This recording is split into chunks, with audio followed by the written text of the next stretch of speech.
Everybody ready? Pay attention. Thank you, Sophie.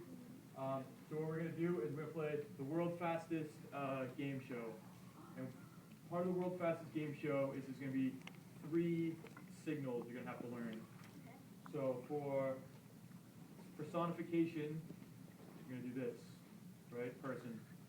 Can I see that? Fallon, can you show me personification? Awesome. Caleb, personification. Excellent. What about, and then symbolism is going to be pointing everywhere, right? You can find symbolism in just about everything.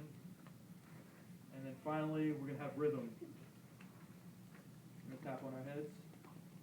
So what I'm going to do is I'm going to give you, and we're all going to answer at the same time using these symbols. No rhythm to what I'm saying right now, so you should not be hitting yourself in the head. So I'm gonna give a hint, and we're all gonna answer at the same time. So, say if it was personification, what would we be doing? Yes, we're pointing at ourselves. All right. So, first hint. Let's see. The American flag is an example of this. Excellent. What about? All right. This phrase is an example of this.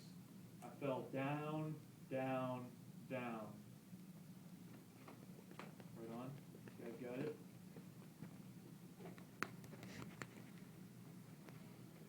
Dominic, did you rhythm yourself to death? Good. Let's see. The cloud. This is an example. This sentence is an example of something. The clouds cried tears of joy. Personification. Awesome. A dove. White dove. Excellent symbolism. Let's see. All right. This is a example of something. Stop this rhyming. I really mean it. Anybody want a peanut? Ian, you don't know what that is? Oh, it's rhythm. Excellent. So let's self-assess ourselves.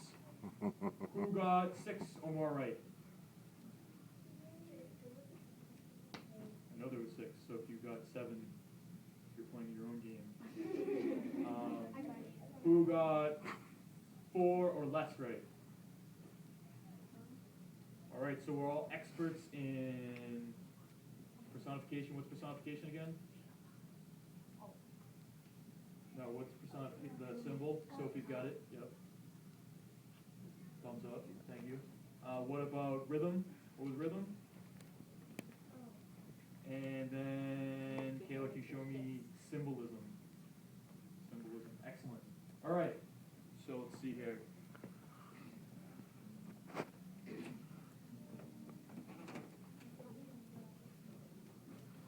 So, now we're going to be talking about story presentations, literary devices, the giving tree, and you.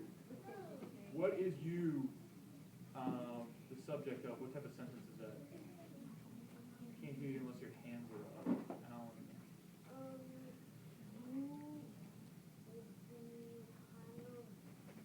What sort of sentence is that when that's the subject? It's kind of, it's a command. Well, yeah, right. It's an imperative sentence, right? Gave itself away? Oh, it's over there. Excellent. Thank you. I can't understand when everybody's talking. If you could please be respectful of speaking, that would be excellent. So we're going to briefly talk about stories. So how are stories presented? How do you take in stories? Nick, could you do me a favor and sit over there, please? So you're not tempted to talk to Ricky. So Alan, how are stories presented? Give me an example of how you might have a story presented to you. You could present a story kind of like by giving the main idea but with details. Right, that's a good point. I'm thinking a little less specific. Like what sort of senses do we, like what's a sense that we would use? What sort of Well, story? stories are presented usually way that what's a type of story presentation that we see? Books. All right. What about another one that we see? Picture book. What's another one we might see? Articles. Another one we see. Alan, what we might see? Film. Cool. What's a way that we're taking a story could be presented that we hear? Audiobooks. Cool. Kyle? Audio tape, sure. Barry? Out loud, right? I could read to you. I could also just tell you a story, right? Perry and I, we were running through the jungles and tigers were after us. It was crazy, right? That was a story that we just told, right? That's a way to get the stories.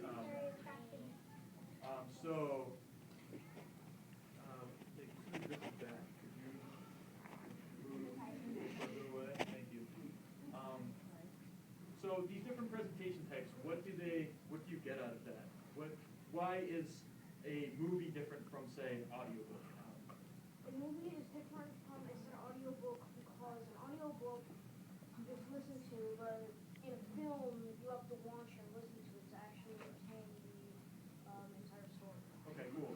Ian, do you have another difference? In a video where like it has a picture along with like the sound and everything, but like an audiobook will have like just the sound. You have to picture it in your own head. Right, you have to picture in your own head, right? So different types of presentations give you certain information and also allow you to make your own connection. So like if I'm telling you a story, that's different from hearing a story, right?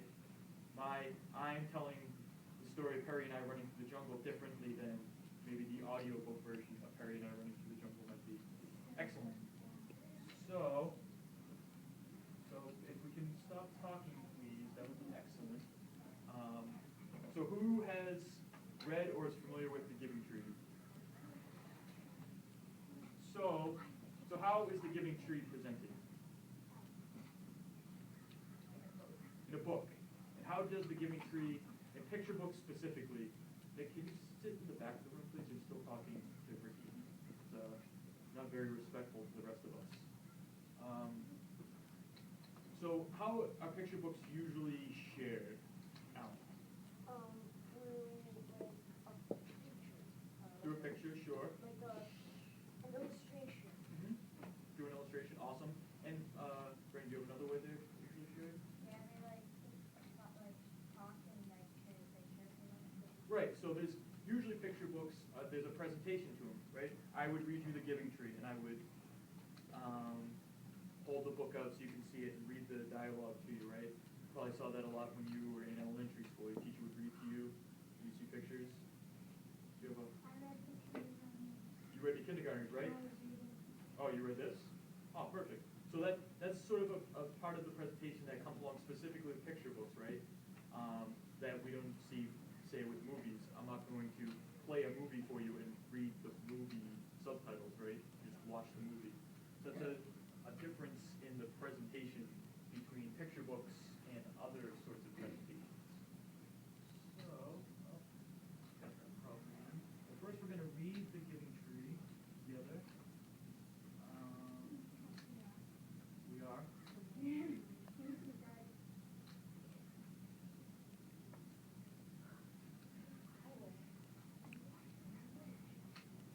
And if we could not talk, sorry, I'm having a computer issue. All right, so here we have the Giving Tree. And while we're reading this together, I want us to think about the three literary devices we talked about. What was personification again? And what about rhythm? And symbolism? All right, so we want to think of those three things. And we also want to think about how the presentation looks. So let's start with this. What sort of page is this? Mina? Title page. Where have you heard the word title page in, say, past 24 hours? Alan? Well, like in the past 24 hours, Yeah, maybe in this room. I was you heard it? like reading from Okay. Is there someone in this room who said the word title page to you, Mr. Consor, and what context was he using the title page? What assignment was he talking about? The picture book assignment. The picture book. Awesome. So if we are the picture book authors, which everyone here should be, we want to look at this, right? This is our title page. We have our author, the title, and then we have sort of a hint as to what the story may be about, right? So what do we know about the giving tree? The tree that gives hope. And what does this sort of look like? Like that a person might do, Lorenzo? It looks like someone's like reaching their arm out, kind of. Reaching their arm out, exactly. Jenna, could you sit a little further back? I keep hearing your voice. Right. So, and what is that when we have the tree doing something with a human-like quality? Feel free to, yeah, there we go. Lorenzo's got it, right? Personification. Awesome. So, once there was a tree. What can someone tell me about how this page is laid out? What's interesting about it? Kyla. It's not really a sentence. It says like once there was a tree, the tree says leaf. It's like, do you want to read what about the tree? And I said dot, dot, dot. Awesome. Very interesting. Great. Strong lead. We want to know what's the deal with this tree. Ricky, do you have a question, or are you just not paying attention? Not paying attention, right? Yeah. It's not very polite to do that. And she loved a little boy. So what do we see in this frame? What's interesting about this frame? Robert. There's a foot coming up to the side. Right. So we're, as an audience, we're thinking, who does this foot belong to? Who is this little boy? Why does this tree love a little boy, right? I can't understand you when you're calling out. Do you have a question? Something you want to share? No? Okay. Every day, the little boy would come. So what do we see in this picture that's interesting?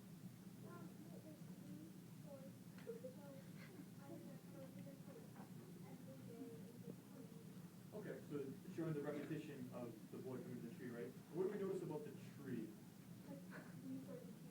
Right, it's embracing the boy. Awesome. And what is that? What sort of hand gesture would we show for what the tree is doing? Personification. Ready in? Personification? Yeah. And he would gather leaves and make them into crowns and play king of the forest. See if we see the little boy looking like Caesar, with a crown of leaves around his head. And what's the tree doing? Alan? The tree is kind of like moving its leaves in sort of like an arch, kind of like Yeah, an archway. Maybe, it have the king pass through. Yeah, awesome. And he would climb up the trunk. What's interesting about this illustration? There's a bunch of hands and feet going like the tree. Right, so we get the sense of the boy climbing up the tree without actually having the animation of a boy climbing the tree, right? And he swings from her branches. Same thing, so we see the boy's feet. Multiple feet showing the action of the boy. And eat apples. And they would play hide and go seek. Someone show me the hand gesture for what the tree is doing right here. Yeah. Personification. Right, Noah? Personification. And when he was tired, he would sleep in her shade. See, we're getting, what's disease? What sort of detail is that? Right, I'm thinking of a specific word, starts with an S, some kind of detail. Count? Has to do with your senses.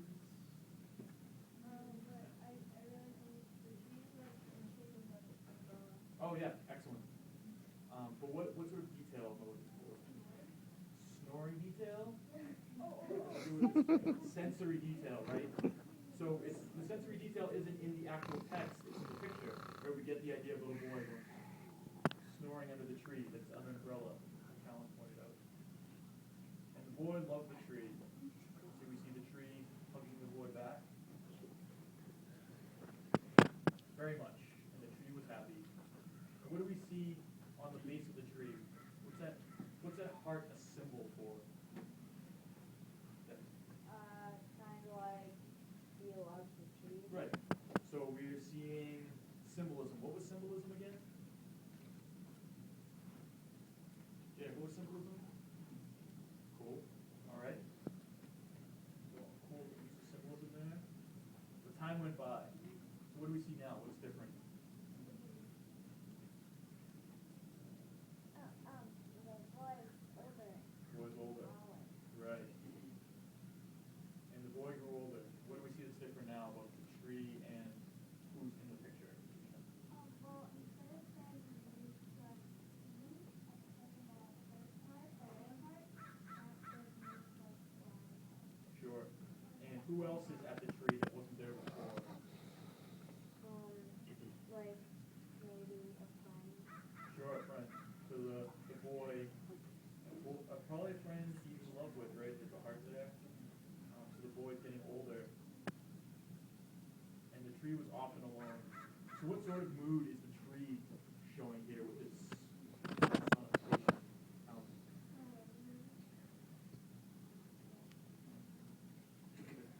What is the branches doing?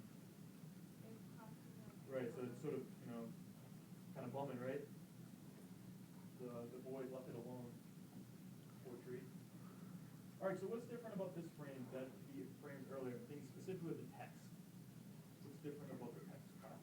It is green, like, when it says the tree is talking, the thing is that, it sort of represents that, like, the tree is, vivid or something like that, because it's a piece of nature.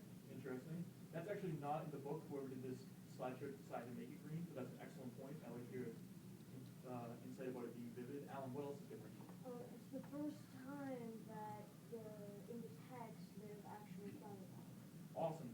Now there's dialogue, right? And just what about the amount of text? There's, like, more sentences in there. Right. And why might there be more sentences with the boy as the boy gets older? Tyler?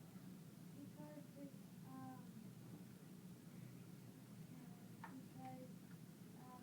he's starting to, like, Okay, so the tree is trying to talk him into being back. What about being older would allow the boy to have more to say? Or why would there be more dialogue as he gets older?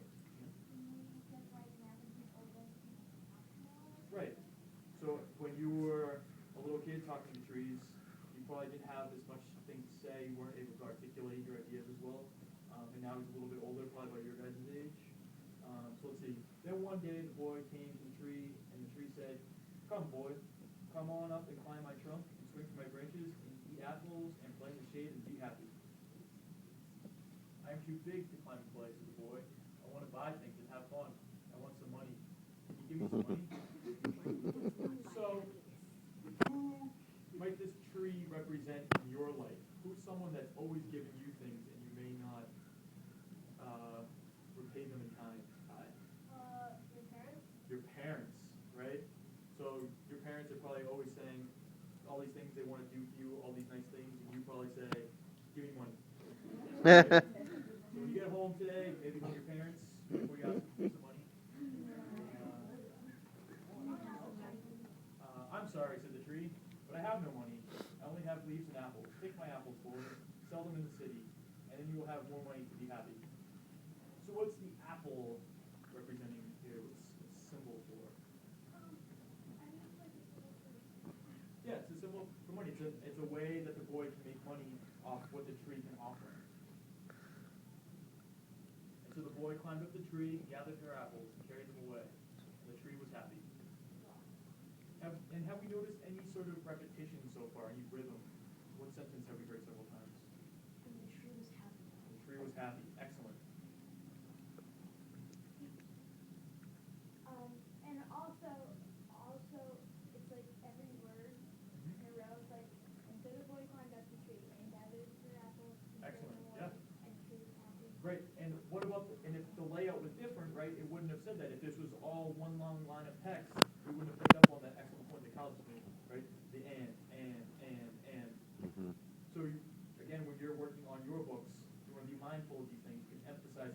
by the way you construct your layout. But the boy stayed away for a long time, and the tree was sad. And one day the boy came back, and the tree shook with joy. She said, "Come, boy, climb up my trunk and swing from my branches and be happy." So what do we notice about the boy now? He's not a boy anymore. Not a boy. What sort of literary device might that be that's we're calling him a boy, but he's no longer a boy? Irony. Excellent. "I'm too busy to climb trees," said the boy. "I want a house to keep me warm," he said.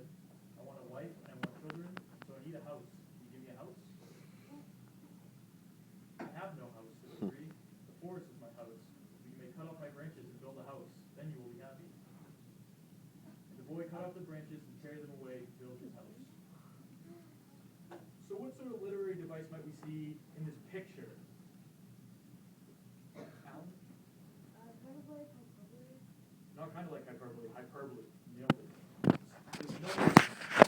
It's totally overblown that this guy can carry all these branches, right? Look, his hand ends here, and he's carrying branches this far out, right? That's not hyperbole in how we've seen it so far with writing, but you can also have hyperbole in your pictures. If you really want to emphasize something, I had a headache and my head felt this big, and you want to draw a huge head, that would show that that's how you felt, right? That's hyperbole in your drawing.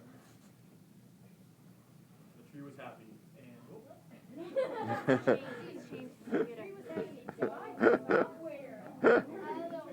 Alright. We can focus again. And what is this? Alan? This word, this phrase right here? This is a repetition. Repetition, right? And the tree was happy. And why would this statement be ironic? Brandon? Because he had no branches. Right, he has no branches and the boy is gone, right? But the boy stayed away for a long time. And when he came back, the tree was so happy she could hardly speak. "Come, boy," she whispered, "come and play." "I'm too old and sad to play," said the boy. "I want a boat that will take me far away from here. Can you give me a boat?" "Cut down my trunk and make a boat," said the tree. "Then you can sail away and be happy." So the boy cut down her trunk and made a boat and sailed away. So what might this drawing be another example of? I think it might also be like hyperbole. Hyperbole. Excellent, right? How many old men do you know that carry entire trees at a time? I can't hear you unless you raise your hand. Ian? I think that they kind of make like since the old man can't carry a tree, like it's smushing down. Right. So that's another instance of hyperbole, right? That the old man in this drawing is basically legs and a hand. Sorry, I can't hear people that aren't raising their hands. Right, yeah. Good point. You said. That's a great question. So what do we notice about, remember there was two hearts, right? Me plus T, and there was me plus YL. Why might the me plus T be left? It's left because I guess it's kind of it's showing that the tree's still giving to him, and he's kind of forgotten about the other girl. Right. So the tree is still there for him, right? The girl is left. And so the tree's given a lot to the boy, but what might the boy be doing now to the tree by leaving that heart there? Okay. Right, giving back. So maybe the tree might actually be happy now because the boy is recognizing that they have this strong bond. The tree was happy, but not really. And after a long time, the boy came back. "I'm sorry, boy," said the tree, "but I have nothing left to give you. My apples are gone." "My teeth are too weak for apples," said the boy. "My branches are gone," said the tree. "You cannot swing on them." "I am too old to swing on the branches," said the boy. "My trunk is gone," said the tree, "and you cannot climb." "I am too tired to climb," said the boy. So what do we notice about text at this point?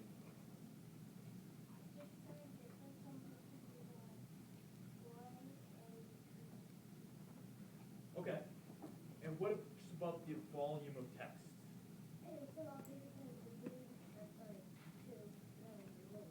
2 million years old, approximately. Right.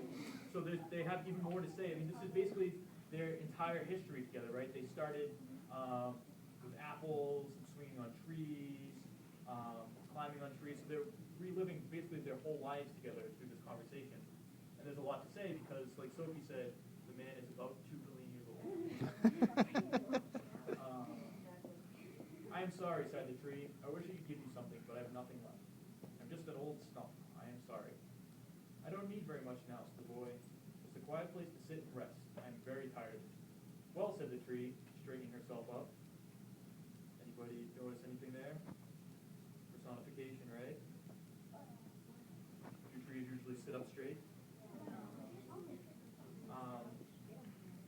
Well, an old stump is good for sitting and resting. Come, boy, sit down. Sit and rest. And the boy did. And the tree was happy. The end. All right. So, go back to our present. Actually, can I do this real quick? I'm sorry, I hear people talking. I don't know if this is an appropriate time to be talking or not.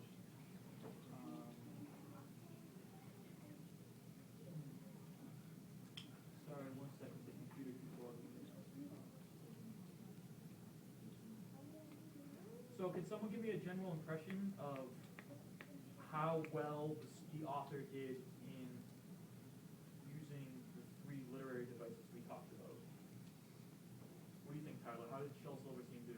Give him a grade. The person, I think it would be an A+ because A plus, okay.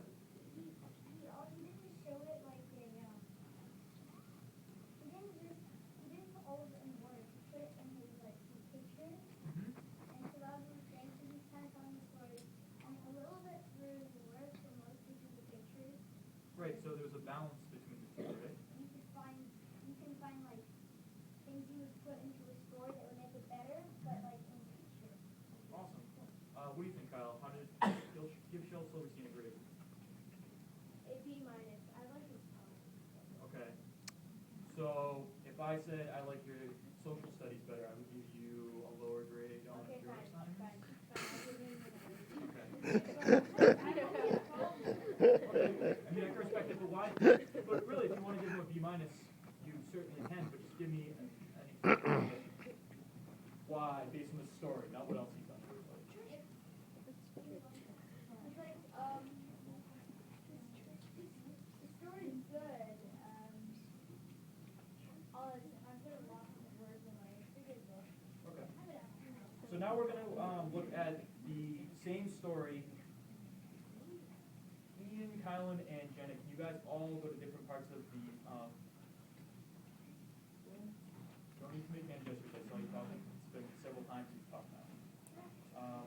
So now we're going to watch a short film about the Giving Tree narrated by Shel Silverstein, whose poetry Kyle likes so much.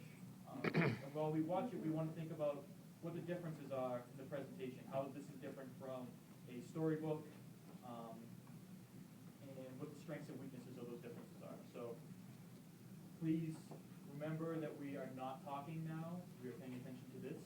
If we're talking, we'll have to stop the film. It's really awesome, so I'd like you guys to watch it. But if we can't do it correctly, we won't do it. Okay?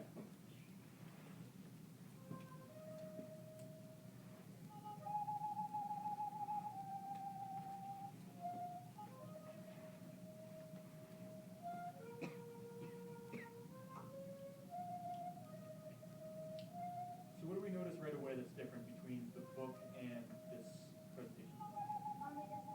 Oh, no, it's sorry. What? It's kind of cold. Oh, okay.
apples.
Alright. So, who wants to tell me some difference in the presentation between the movie and the book? Let's see. We have people rise to the occasion, literally. Timmy, give me a difference. Well, you could see that the grass seems to grow all around the tree. Okay. So as the video got farther in, you saw more and more grass around the tree. Sure, so that it was animated, right? That these things that we saw before, we had to use our imagination. Whoa.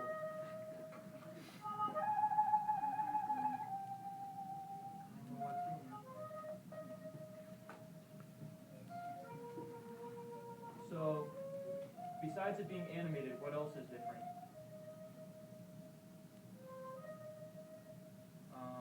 Alan? Another difference is that you don't need to listen. Right, you can hear, so you don't have that ability to decide how things sound in your head, right? Being told to you how you're reading it. All right, what else?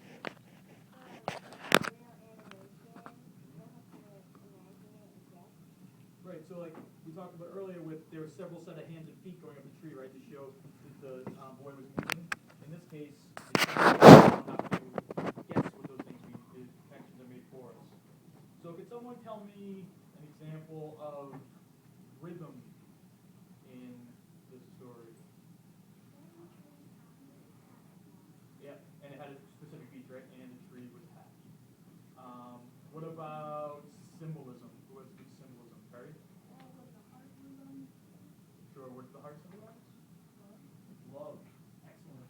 And then, who's got a great example of personification?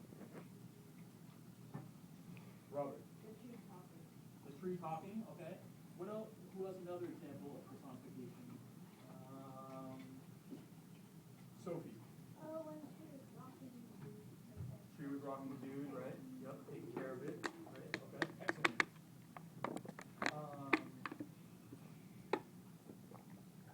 So, which presentation did you like best?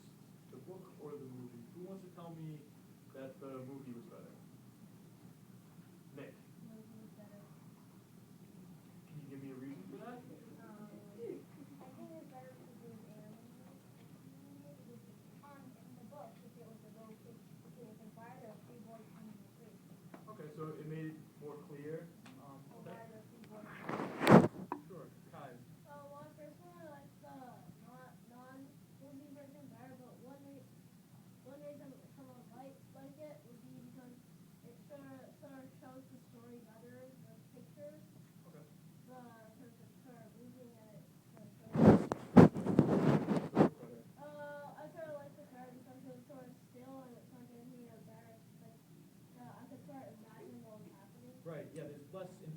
so you can project more on it. All right, one more person. Which one do you like better? I like the book better. Okay. Just because, like you can, like, how I can imagine, like, everything that's happening, like, what they're, like, doing in the movie.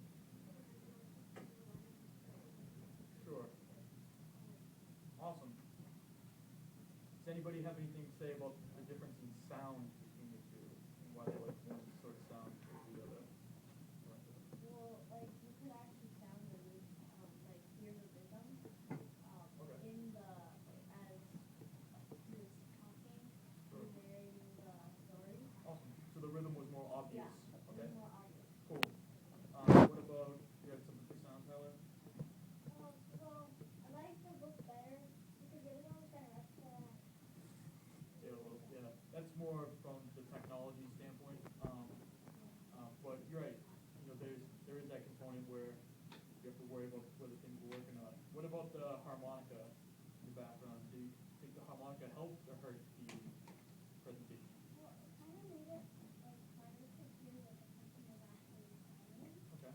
But a reason that like somebody might like the book version better than the movie version is because like when they don't give you an exact picture, you can picture any way you want. Sure. But when you see the movie, like it has to be that way because they're already showing you the picture. Awesome. Does anybody have a positive thing to say about the music in the background that made it better? Well, like the kind of like person that like music that you make it was moving, it's to me. Okay, so it was actually sort of That was right. Yeah, yeah. It was you could make an argument. Yeah, it was representing the tone of the book, right? kind of stuff that's really true. I think that was representing Okay, interesting. Awesome. So that's a good symbol, right? The grass growing is the passage of time. Awesome. All right. So what we want to think about going forward is two things. First, what our picture book is going to be about, right? And to decide that, you're gonna think between Ricky, pay attention please. You're gonna think between what you want to represent as an author and what the parameters of the assignment are, right? You want to find something that satisfies both of those things, and then you want to think about what type of layout best suits your story. So is it big pictures with text to the side of it? Is it text written in the pictures? Is it, some people may want to do, we talked about it briefly yesterday, a electronic version of their book. We use something like this website that I've used. It animates back and forth between things. You have to think, does that technology suit your story? Does it enhance your story? These are all things we want to think about. When we do think about them, think about what we talked about today with the giving tree, with how the author's layout supported things like symbolism, rhythm, and so forth. So, let's see. Richard, can you read that for me, please? Go back to your 6, Twilight. All right. So we all want to be respectful of Richard's wishes. We're going to go back to our seats without talking. And can I have a volunteer to pass out some papers? Someone who feels they shared a lot during the presentation. See Julius and Jessica. You guys were very helpful during our discussion. Thank you very much. One person. All right. So what we're going to do, oh, sorry, I didn't realize yellow wouldn't finish so well. Write a letter to an inanimate object. So what was the inanimate object in the giving tree? The tree. Lexi, what was the inanimate object in the giving tree? The tree. Excellent. Which has helped you in your life. Use a creative approach to your layout to best represent your relationship with that object and use the pictures when appropriate. So you're writing to an inanimate object that's helped you out in your life. It could be your shoes. Your shoes get you to school every day, and you don't get cuts on your feet because of your shoes. You may have a favorite pencil that helps you do your homework. The computer, the dictionary, anything that helped you. And you want to think specifically about the layout. So I don't want them to see a picture of the dictionary and a letter at the bottom. You can write around the dictionary. You can write through the dictionary. We really creative with how you represent both your letter and the thing you're writing about. Your letter must be at least 4 lines long, and it will be handed in. And I'll put this back up in a second, but here's an example. So this is a letter I wrote to my office chair. Please forgive the pictures, I'm not an artist. Dearest office chair, you've supported me literally and symbolically all these years. Remember those times I thought I was too tired to do my homework and you held me up?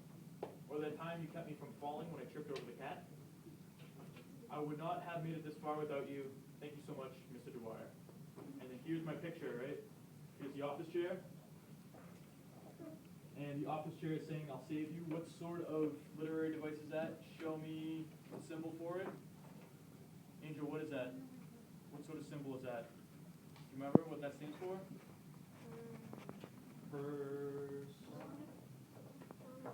Personification. Awesome. So I chose to do my writing around this action sequence I talked about. This is me with my cat. Meow. Tripped over it. Ah, help. And there's the tree waiting for me to catch me. Tree, chair. Sorry, giving tree on the brain. So, and I thought about my audience. My audience is who? Me.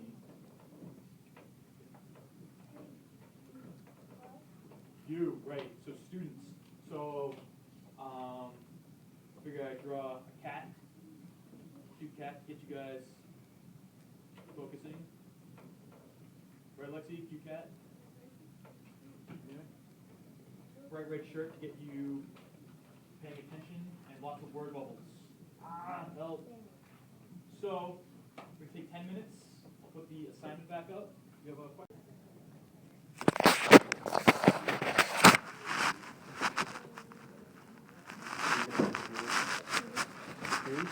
Awesome. What are you using?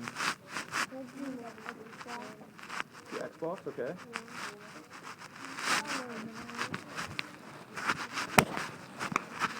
Who we write to?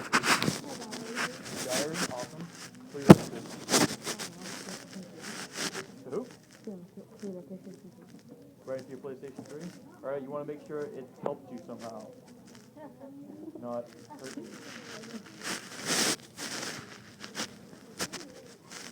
You don't know what to write? What's something that's helped you?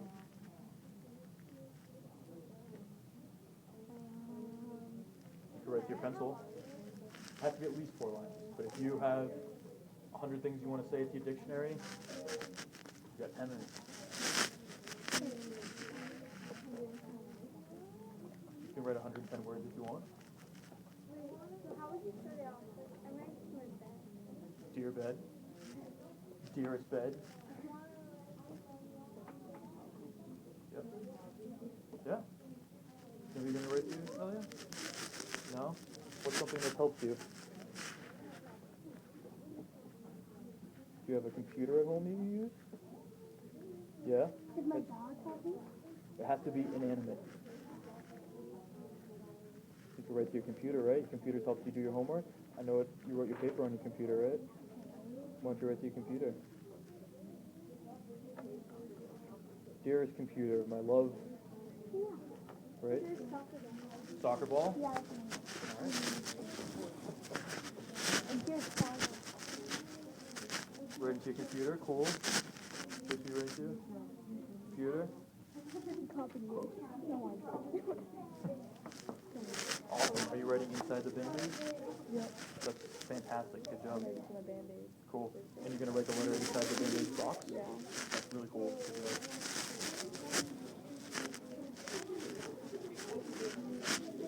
Oh, you're going to write the letter in the computer? That's genius. Good job.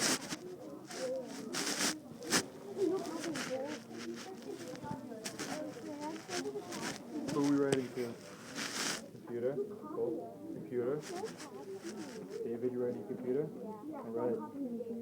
Oh, I think everybody's writing their computer. I'm ready for bed. You're writing to a bed? Cool. Awesome, there's a bed. Pencil? Cool. Is it that pencil you're writing to? Awesome, so it's helping you write words. Very interesting. Who are you writing to? Your planner. Cool. That's a good idea. Deborah, who are you writing to? My backpack. Your backpack. Awesome. So, who are we writing to? iPad. Cool. Don't forget to think of a way to get your picture in there too, right? Oh, who are we writing to? My backpack. Your backpack. Awesome. Good job. Who are you writing to? iPad. Felix, who are you writing to? Cooking pot. Cooking pot. That has literally kept you alive. That's awesome. Who are you writing to, Sean? Computer. Cool.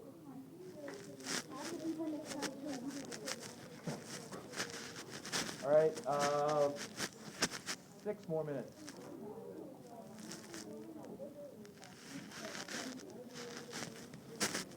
Remember, you want to use your time wisely. You need to have at least 4 lines of writing plus a picture. Who are you writing to, Deborah? Who are you going to write to? Who? Your scooter? Cool. How's your scooter help you?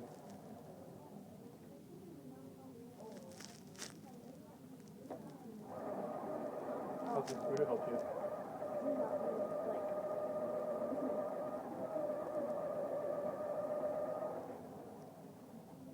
Does it help you get places?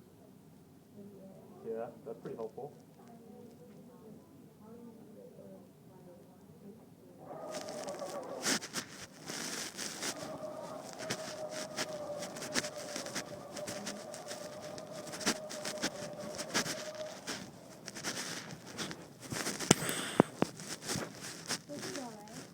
Yeah.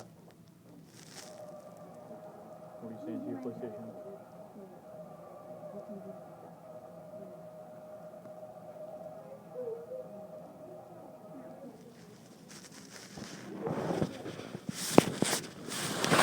Whoa, that looks like glasses.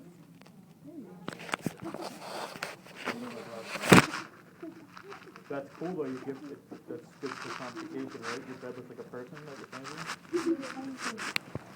Super smart. I love it.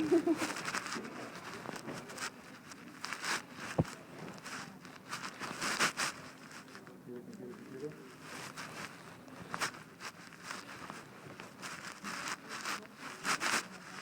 What are you into? Stuffed animals, cool.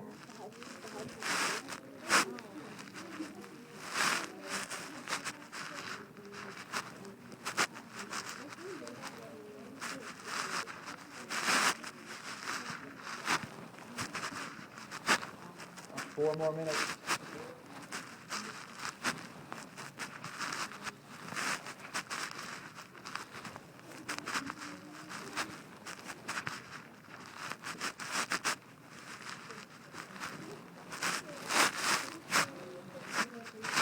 That's enough. This is enough. Final thing. Yeah. So make sure you have 4 lines of writing. Alright, can you come up please? We only have a few minutes, and I want to critique the share.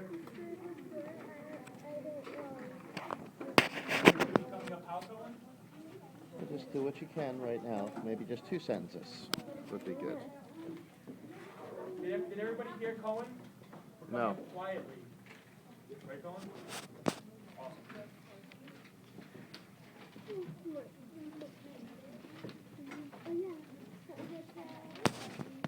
And while we're at the top rate, we're going to be quiet as well, please.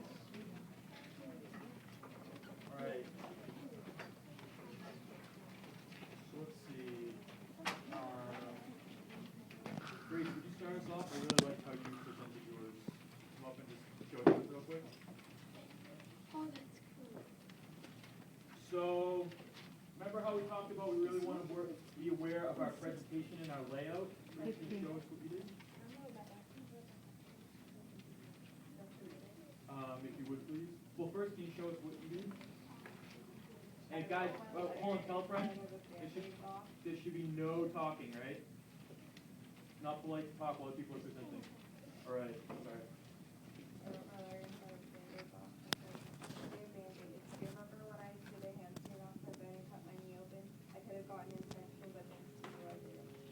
So much for having film. Thank you so much for having somebody help me all throughout my life. Awesome. And that's a great use of layout, right? So you wrote right into the Band-Aid box. So it almost looks like the directions to use with Band-Aids. Great. Do a little 2-finger clap for that. Good job.